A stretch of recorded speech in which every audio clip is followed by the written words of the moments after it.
All right, guys, I'm just out here working on the Volvo Derby car, trying to get motor mounts done. This is the driver's side motor mount. Part of it, I should say. This part right here, that is what bolts to the actual engine block itself. And if I can show you guys, see that plate right there?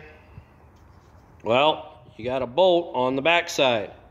And the same thing with the pod down below. Now, where my square tubing is at, that square tubing is roughly the same thickness as the little rubber hockey puck type deal that I was explaining. There is nothing, and I mean nothing, inside. No rods, no bolt, no nothing. It's literally a plate, a piece of rubber fused around the plate on each side.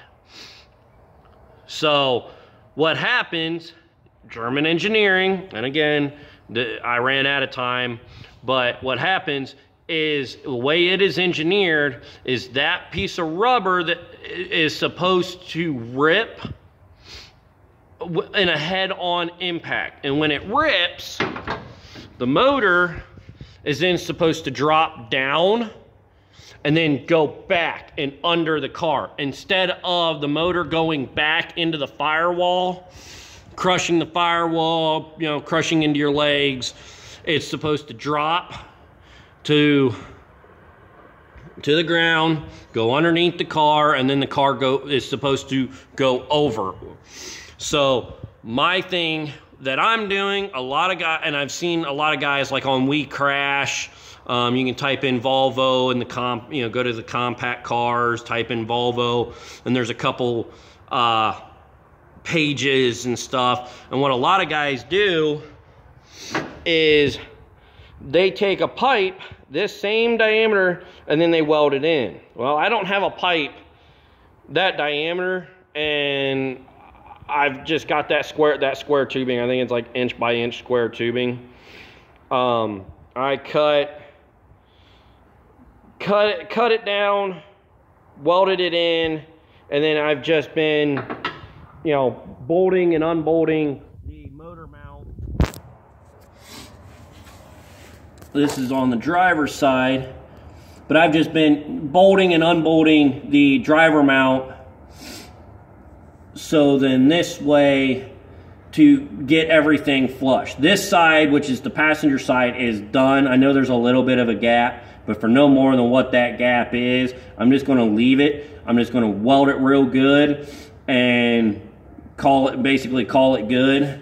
There is one on the transmission. It's the exact same way on the transmission. So basically you just do the transmission one the way you do your motor mounts, and it should be good. Me, on the other hand, I'm not going to do the transmission mount. This is going to be ran again for a second time at, like I said, at Wayne County Fair in Worcester. It's going to be ran a second time. I'm going to go and trash this car. We run heats and a feature. I do not plan on making it to the feature.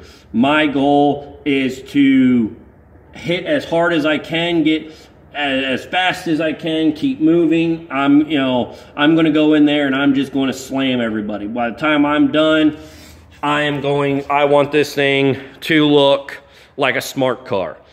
And I mean, I'm getting out of Derbying. This is going to be probably my last run. So this is just one of those things. So, like I said, if you guys are Derbying, a 1988 Volvo 240. I don't know if it's on the 89s or 87s. I would assume that all 80s and probably even up to the early 90s, the motor mounts are designed the same way. So if you're going to derby a Volvo, check the motor mounts. If there's any rubber in there, the first thing you can do is pull those motor mounts out, put yourself a piece of square tubing, round bar, whatever you can find, and make them solid. My rules allow us to do that. for the stock class, but I guess it's going to depend on your guys' rules. And so Cavalcade of Thrills is the promoter that we go through, that I run through. They allow us to do that. I mean, it's just, I guess you can say it's more of a safety thing, is why they let us make our motor mount solid. Because if the motor mount, like I said, this motor mount's designed to drop and go underneath the car. I got really lucky that it didn't go underneath the car and cause, you know, a freak accident. So yeah, definitely, as you can see, it's not much there. This is aluminum, so you will have to weld to this actual plate, so do not throw it out, because that's only aluminum. I mean, if you want to try to weld aluminum, by all means, but I do not have that welder capability, I guess you can say. So, alrighty, well, good luck, guys.